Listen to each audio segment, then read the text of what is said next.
Hello friends, नमस्कार दोस्तों। आज हम बात करने वाले हैं एक ऐसी कॉम्बिनेशन की दवा के बारे में जो दिल की बीमारी से बचाव में बहुत अहम भूमिका निभाती है। अगर किसी को हार्ट अटैक हो चुका है, एंजाइना है, स्टेंट डल चुका है या डॉक्टर ने खून पतला करने और कोलेस्ट्रॉल कम करने की दवा के साथ में दी है, तो बहुत ही ज़्यादा संभावना है कि वो दवा हो रोजुवास्टाटिन और एस्पिरिन टेबलेट। लेकिन सवाल यह है, यह दवा कैसे काम करती है, किसे लेनी चाहिए, कब नहीं लेनी चाहिए और क्या इसे लाइफ टाइम लेना पड़ेगा और इसके क्या क्या साइड इफेक्ट्स हो सकते हैं। आज के इस वीडियो में हम इसी दवा को पूरी गहराई से और आसान भाषा में समझेंगे, तो वीडियो को अंत तक जरूर देखिए क्योंकि यह जानकारी आपके या आपके परिवार में किसी की जिंदगी बचा सकती है।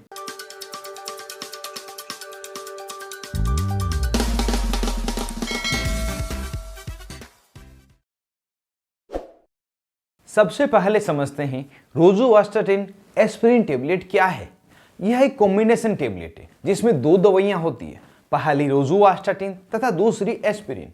वैसे दोनों दवाओं का काम अलग अलग है, लेकिन जब साथ में इन्हें दिया जाता है तो दिल की सुरक्षा के लिए बहुत ही प्रभावी बन जाती है। अगर यहाँ बात करें यह दवा काम कैसे करती है, तो इसमें रोजुवास्टाटिन एक स्टेटिन ग्रुप की दवा है। यह लीवर में कोलेस्ट्रॉल बनने की प्रक्रिया को कम करती है।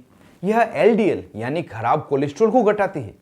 एचडीएल यानी अच्छा कोलेस्ट्रॉल थोड़ा बढ़ाती है। धमनियों में चर्बी प्लेग को स्थिर रखती है। सरल शब्दों में यह नसों को ब्लॉक होने से बचाती है। एस्पिरिन यह एक एंटी प्लेटलेट दवा है।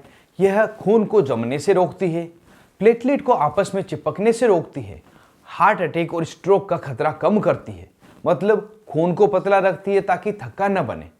यह टेबलेट दो स्ट्रेंथ में अवेलेबल है। पहली जिसमें रोजुवास्टाटिन 10 मिलीग्राम और एस्पिरिन 75 मिलीग्राम होता है, और दूसरी स्ट्रेंथ जिसमें रोजुवास्टाटिन 20 मिलीग्राम और एस्पिरिन 75 मिलीग्राम होता है। यहाँ पे रोजुवास्टाटिन की स्ट्रेंथ बदल रही है, एस्पिरिन की स्ट्रेंथ वही है। इसी कारण से दवा खरीदते समय दवा की स्ट्रेंथ की बहुत जरूर से ध्यान रखें। इस टेबलेट को आप मेडिकल स्टोर से कई अलग अलग नाम से खरीद सकते हैं। यहाँ पे कुछ पॉपुलर नाम को जान लेते हैं, जैसे कि Rosuvas ASP tablet, Rozucor ASP tablet, Rosumac ASP tablet, Rozday A tablet आदि। इस टेबलेट के ब्रांड अलग अलग हो सकते हैं, लेकिन कॉम्बिनेशन समान ही होगा। अब सबसे महत्वपूर्ण हिस्सा, यह दवा किन किन बीमारियों में दी जाती है। तो पहला है हार्ट अटैक के बाद। अगर किसी को पहले हार्ट अटैक हो चुका है तो यह दोबारा हार्ट अटैक आने के खतरे को कम करती है। दूसरा है एंजाइना, सीने में दर्द। दिल की नसों में ब्लॉकेज होने पर होने वाले दर्द को लंबे समय तक सुरक्षा देने के लिए इसका प्रयोग लिया जाता है। तीसरा स्टेंट या बाईपास सर्जरी के बाद। स्टेंट डालने के बाद ब्लड क्लॉट बनने से बचने के लिए एस्पिरिन बहुत ही ज़्यादा जरूरी होती है, और साथ में रोजुवास्टाटिन नए ब्लॉकेज बनने से रोकती है। चौथा है हाई कोलेस्ट्रॉल तथा हार्ट रेट को कंट्रोल करने के लिए। जिन मरीजों में डायबिटीज़ है, हाई बीपी की शिकायत है, स्मोकिंग की आदत है और हार्ट डिजीज की फैमिली हिस्ट्री है, तो उनमें हार्ट अटैक का खतरा ज़्यादा होता है। ऐसे मरीजों में यह दवा बीमारी के बचाव के लिए दी जाती है। पांचवें नंबर पर है स्ट्रोक से बचाव के लिए। जिन्हें पहले हल्का स्ट्रोक या स्ट्रोक का झटका आया हुआ हो, तो उन्हें यह कॉम्बिनेशन टेबलेट दी जा सकती है। और हो सकता है डॉक्टर अपने अनुभव के आधार पर या न्यू रिसर्च स्टडी के अकॉर्डिंग किसी अन्य स्थिति में भी इस टेबलेट का प्रयोग ले। अब जानते हैं इस टेबलेट को कैसे और कब लेना होता है।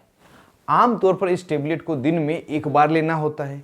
इसे खाना खाने के बाद लेना बेहतर होता है, और रोज एक ही समय इसे लें जिससे कि आपको अच्छा असर मिले। इस टेबलेट को डॉक्टर की सलाह पर ही बंद करें, अपने मन से बंद ना करें। अगर अचानक बंद करते हैं तो हार्ट अटैक का खतरा बढ़ सकता है। इस टेबलेट को लेने के साथ कुछ सावधानियां भी रखें, जैसे कि फैटी खाना कम करें, नियमित एक्सरसाइज करें, स्मोकिंग बंद करें, डायबिटीज और बीपी कंट्रोल रखें। याद रखिए, सिर्फ दवा काम नहीं करती, लाइफ स्टाइल भी बदलना बहुत जरूरी है। वैसे तो यह टेबलेट काफी सुरक्षित है, लेकिन हर दवा की तरह इसके भी कुछ साइड इफेक्ट्स हो सकते हैं। उन्हें भी हम यहाँ पे जान लेते हैं। आमतौर पर दिखाई देने वाले साइड इफेक्ट्स जैसे कि मांसपेशियों में दर्द होना, कमजोरी, लीवर एंजाइम बढ़ना और कुछ रेयर मामलों में मसल्स डैमेज होना, पेट में जलन होना, गैस्ट्रिक अल्सर होना, ब्लीडिंग का खतरा होना, डार्क कलर का स्टूल आना जो ब्लीडिंग का ही संकेत है। अगर आपको ये समस्या लगे या आपको उल्टी में खून आए, पेशाब या मल में खून दिखे, बहुत ज़्यादा कमजोरी महसूस हो, तो तुरंत ही टेबलेट लेना बंद करें, अपने डॉक्टर से संपर्क करें। अब बात आती है यह टेबलेट किन किन लोगों को नहीं लेनी चाहिए।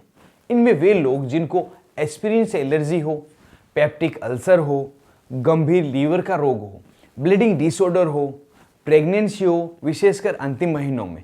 बच्चों में यह दवा बिना डॉक्टर की सलाह कभी नहीं दी जाती। और एक महत्वपूर्ण बात जो कई लोग पूछते हैं, क्या यह दवा जिंदगी भर लेनी पड़ेगी? ज़्यादातर हार्ट मरीजों में हाँ, यह लॉन्ग टर्म लाइफ टाइम के लिए दी जा सकती है, लेकिन डोज और अवधि हमेशा डॉक्टर ही तय करते हैं। तो आज हमने समझा रोजुवास्टाटिन कोलेस्ट्रॉल को कम करती है, एस्पिरिन खून जमने से रोकती है, और ये दोनों दवाइयाँ मिलकर हार्ट अटैक और स्ट्रोक से बचाव करती है। इसे अचानक कभी भी बंद नहीं करना चाहिए और साइड इफेक्ट्स पर जरूर से नजर रखें। अगर आपके घर में कोई हार्ट पेशेंट है तो यह वीडियो उनके साथ जरूर शेयर करें, और ऐसी ही मेडिकल जानकारी आसान भाषा में जानने के लिए आपके अपने YouTube channel learn about medicine को सब्सक्राइब करना नहीं भूलें। मैं हूं आपका दोस्त मोहित दादीच। फिर मिलेंगे अगली हेल्थ वीडियो में। धन्यवाद।